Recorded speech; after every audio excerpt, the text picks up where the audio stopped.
Boa noite a todos. Boa noite. Muito bom estar com vocês. A última vez que estávamos combinados de eu vir, eu peguei uma gripe para não trazer vírus para ninguém, não pude estar aqui. Mas hoje, com a graça de Deus, podemos nos encontrar. Saudamos a todos vocês encarnados e a todos os desencarnados que aqui se encontram, que nos acompanham, atraídos pelas nossas ações, pelos nossos pensamentos, pelas nossas palavras, rogando a assistência para o que vamos fazer. O tema da nossa conversa de hoje é o verdadeiro tesouro. E nós vamos iniciar entendendo o que é um tesouro. Cada um de nós tem uma ideia de tesouro. Quando a gente fala essa palavra, cria-se uma imagem em nossa mente.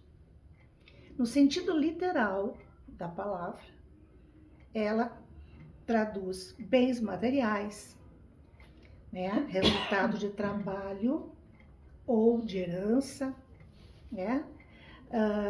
Também pode indicar coisas que a gente vai juntando pela vida e que a gente gosta de ter, livros que a gente gosta, móveis, enfeites, roupas, sapatos, louças e aí por diante.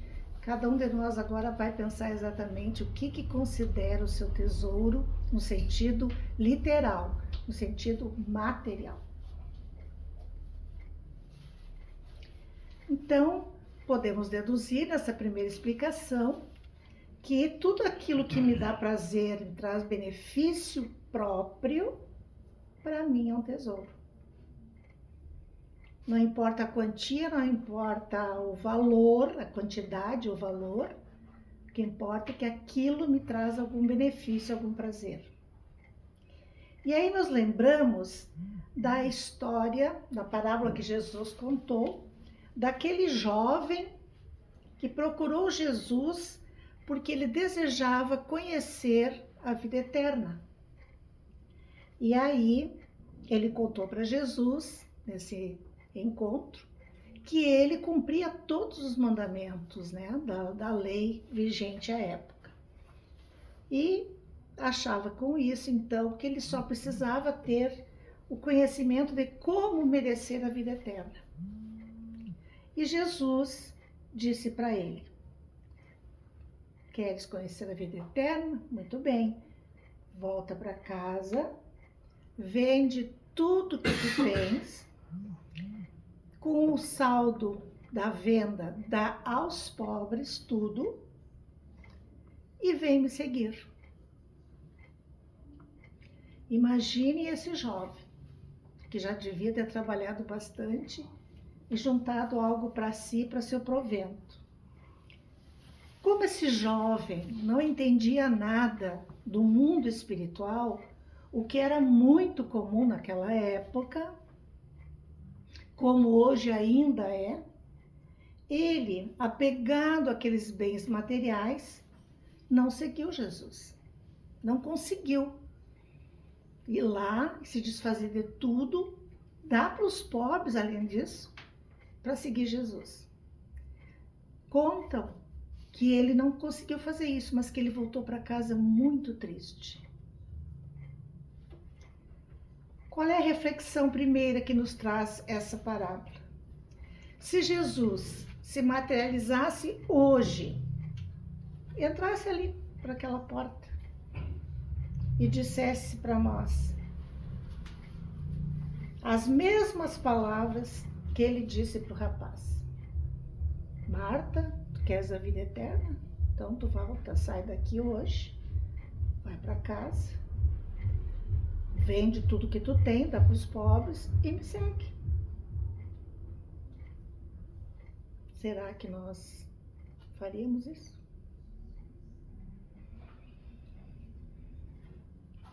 Qual seria a nossa reação? Em outra história diz que havia um homem de posses, muitas posses. Ele era um grande agricultor àquela época. E ele era muito também egoísta. E aí o que ele pensou? Eu colho bastante, né? Planto bastante, colho bastante, né? O que eu posso fazer para ter uma vida mais tranquila? Eu vou construir celeiros cada vez maiores. E assim foi feito.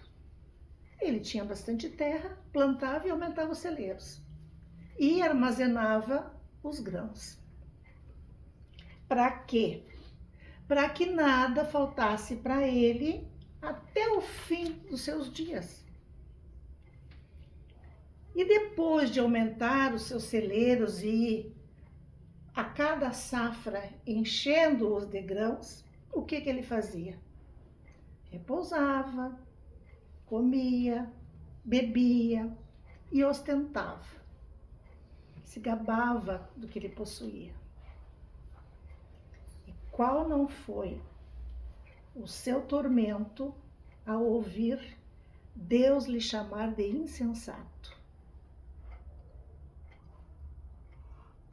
Avisando que sua alma seria tomada ainda naquela noite. Imagine, ele pretendia viver muito tempo, estava guardando alimento para isso, para o seu benefício. E Deus manda lhe dizer, lhe chama de insensato, ele diz, vou pegar a tua alma ainda esta noite, ou seja, ele desencarnaria naquela noite. Aí nós perguntamos, para quem este homem amontoou tamanha riqueza?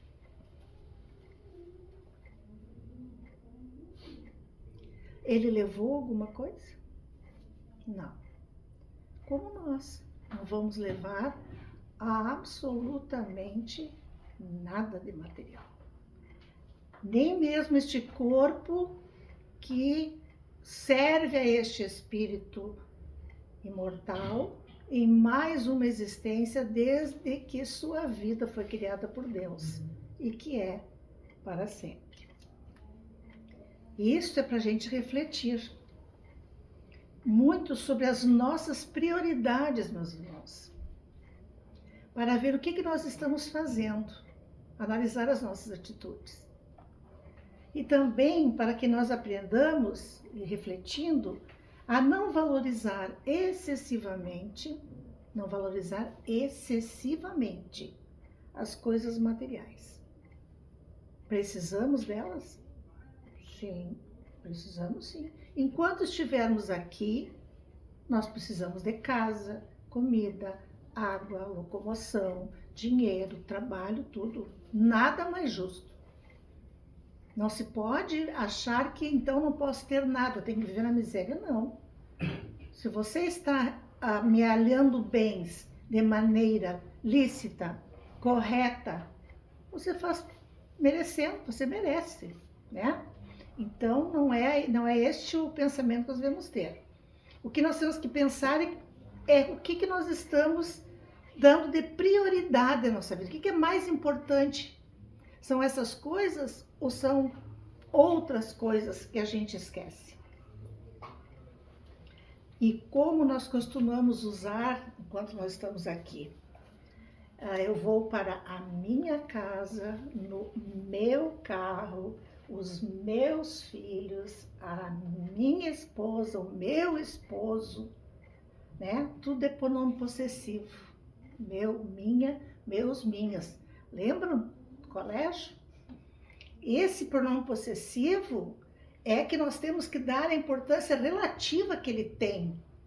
Porque, na verdade, tudo que nós juntamos, mesmo com o sacrifício do nosso trabalho, é empréstimo. Nada nos pertence. Porque se pertencesse, nós não perderíamos.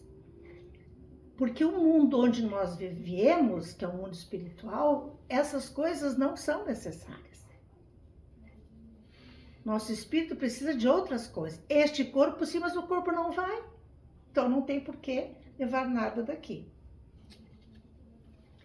Então, mas há um outro sentido da palavra tesouro, que é o chamado sentido conotativo. Aquele era o denotativo, que é de verdade, né? e o conotativo, que é aquele que a gente usa quando a gente diz assim, a minha neta é um tesouro, o meu filho é um tesouro. A gente coloca nas pessoas que a gente ama aquele mesmo adjetivo que a gente usa para as coisas materiais. Mas isso é uma coisa que a gente faz porque a gente tem profunda afeição por essas pessoas. Nós temos muito afeto, um grande apreço. E aquilo para nós, esses seres para nós, representam uma verdadeira riqueza, ou seja, um verdadeiro tesouro. É meu filho, é meu neto, e assim, os meus afetos. Nesse sentido, nós levaremos esses? Vou mudar a pergunta. Nesse sentido, nós reencontraremos esses? Isso mesmo. Levar a gente não leva, né? Porque cada um vai na hora que tem que ir. Mas a certeza do reencontro é indiscutível. A depender da vibração de cada um, mas os afetos reais, as ligações espirituais, elas se mantêm, né? Então, este tesouro eu levo, esse tesouro eu reencontro. Divaldo costumava dizer que o que temos, deixamos, e o que somos, levamos. Isso quer dizer o quê? O que é que nós somos? Primeiro, espíritos, né? Espíritos. Sendo espírito, que nós não conhecemos sequer a forma, porque não nos é dado entender ainda. Nós sabemos que o perispírito acompanha a forma do corpo físico, mas o espírito, para nós até então, é como se fosse uma centelha, uma chama. Nós não temos como descrever. Tem um belo quadro ali, né? É uma luz. Tem muitas coisas que nós ainda não sabemos. Na verdade, nós sabemos muito pouco ainda. Mas enfim, então nós somos espíritos. Quais tesouros nós estamos juntando para levar? Ou para reencontrar, ou para formar o local para onde nós vamos ir? Porque o nosso amanhã depende exclusivamente do nosso hoje. Como hoje é o resultado do nosso ontem. E o que nós estamos sendo hoje é o melhor que nós já fomos. Hoje nós somos a melhor expressão que nós podemos ter. A melhor situação diante do que nós já fomos durante as incontáveis reencarnações que nós já vivemos. Então, o que nós vamos levar?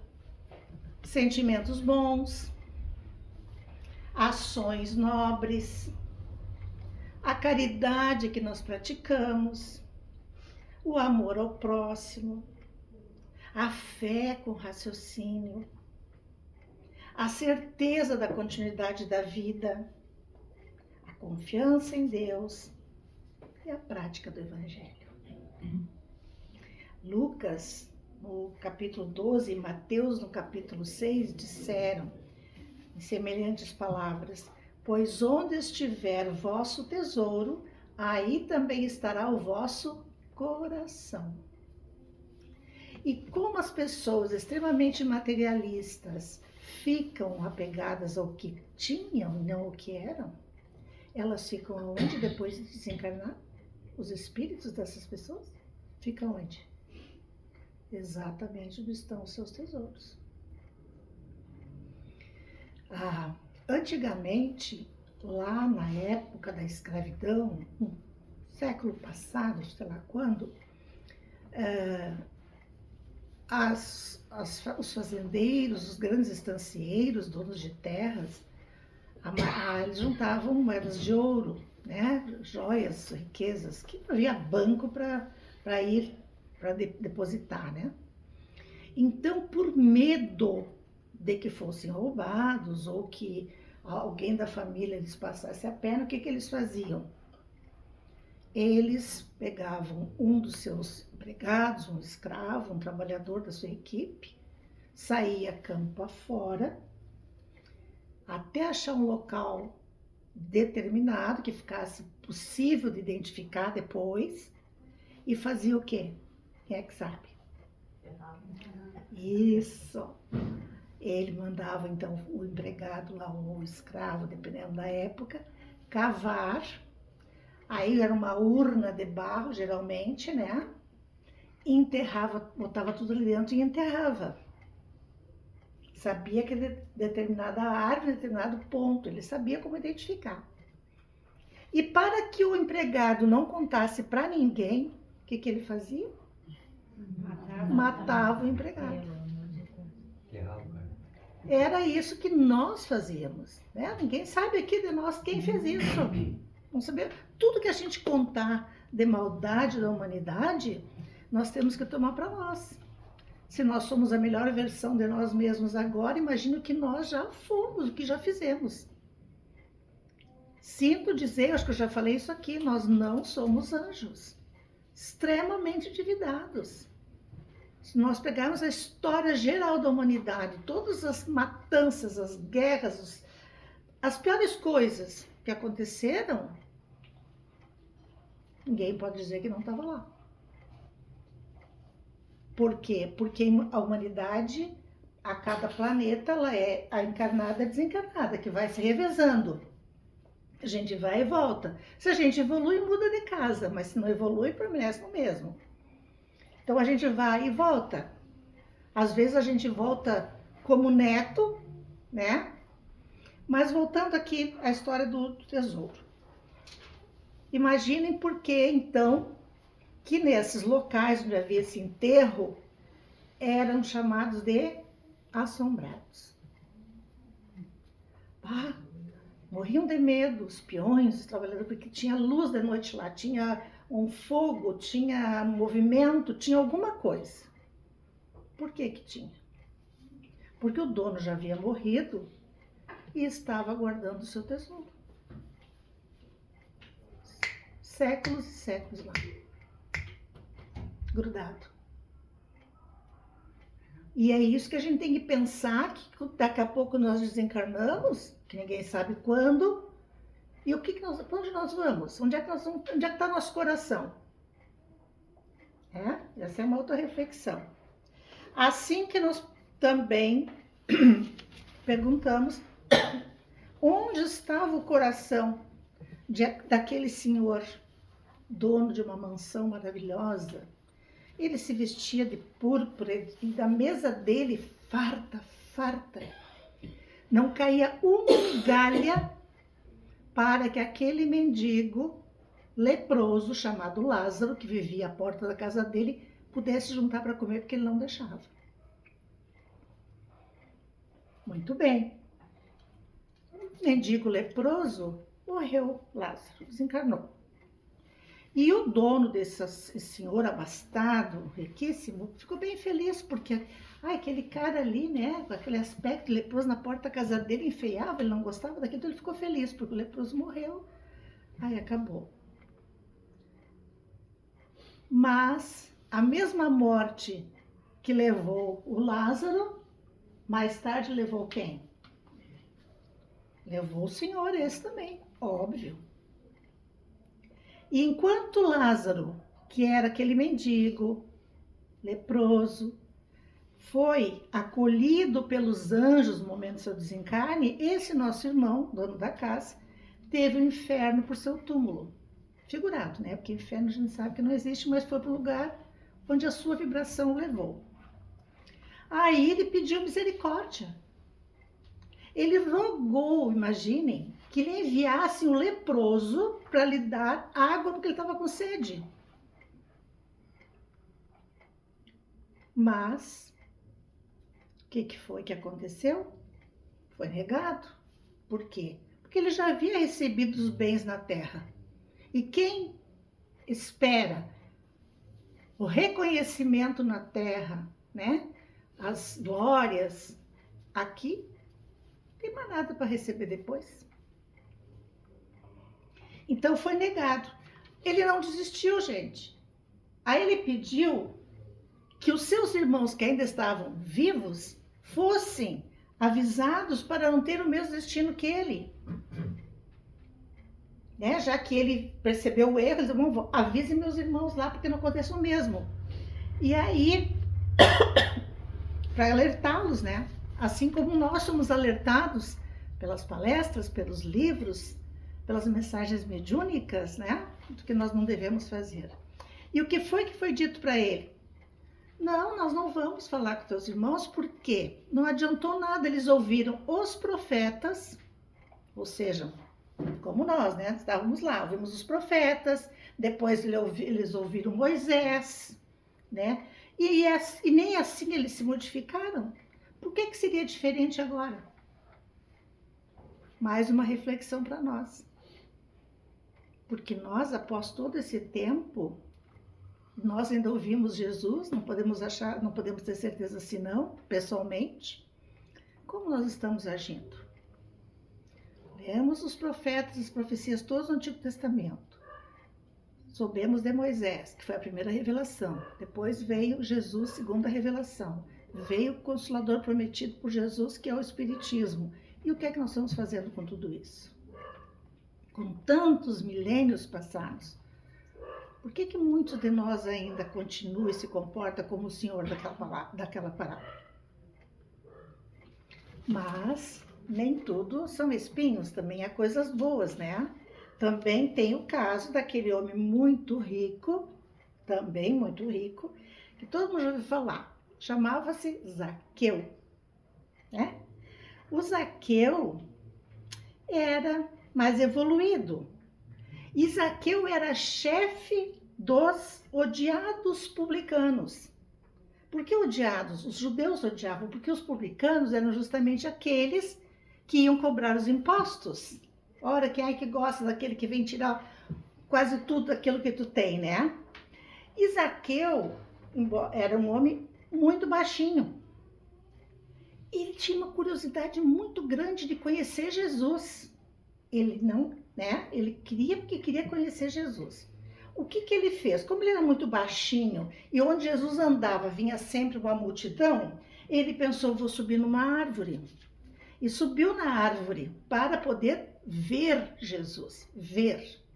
Mas Jesus, aquele espírito, este espírito, que quando olhava para cada um de nós, naquela época e sempre, e também agora, vê exatamente quem nós fomos e quem nós seremos. Quando ele se aproximou da árvore, ele levantou os olhos e disse, Zaqueu, desce porque hoje eu vou me alojar lá na tua casa. Nossa, Zaqueu ficou feliz da vida, imagina Jesus que ele só queria ver. Olha para ele em cima da árvore e diz, desce Zaqueu, porque eu vou passar lá na tua casa daqui a pouco. E Zaqueu, ó, se mandou para casa para receber Jesus, feliz da vida. O que aconteceu? Os seguidores de Jesus acharam aquilo uma indignação, ficaram indignados. Onde já se viu Jesus ir na casa de um publicano, justamente aquele que cobrava impostos para Roma, né? Não aceitaram na presença de Jesus lá, acharam aquilo um absurdo. Mas Jesus sabia muito bem o que estava fazendo. E durante a visita, Zaqueu contou para Jesus que ele dava a metade dos seus bens aos pobres. E que se ele causasse dano a alguém, ele retribuía em quádruplo, ou seja, dava 4 vezes mais daquilo que ele tinha prejudicado. Ou seja, Zaqueu tinha aplicado as lições de Jesus. Ele foi abençoado pelo Messias, porque ele já apresentava um comportamento diferenciado, demonstrando conhecimento e principalmente a aplicação das leis de Deus e seguidor das lições de Jesus. Perguntamos, se há 2000 anos atrás Zaqueu já era assim, como ele estará hoje? 2000 anos depois. Mas temos mais uma pergunta. Como nós estaremos daqui a 2000 anos, se ainda temos muita teoria e muita pouca prática? Então, meus irmãos, este pequeno estudo, mais para nós refletirmos, nós temos agora condições de entender que levaremos ao deixar este planeta, aquele verdadeiro tesouro que nem a traça e nem a ferrugem podem comer. Que tesouro é esse? O resultado de todas as nossas boas ações, o bem que decorreu das nossas boas palavras, as companhias que escolhemos pelos nossos pensamentos elevados. E isso tudo é independente da condição financeira de cada um de nós, da nossa religião e da situação em que nos encontramos. Pois ninguém, como diz um ditado popular, é tão pobre que não tenha nada a dar, e ninguém é tão rico que não tenha nada a receber. E isso fica então para a nossa meditação, para que pensemos, para que nos sirva para refletir um pouco mais sobre o nosso verdadeiro tesouro. Muito obrigada e muita paz a todos. Obrigada.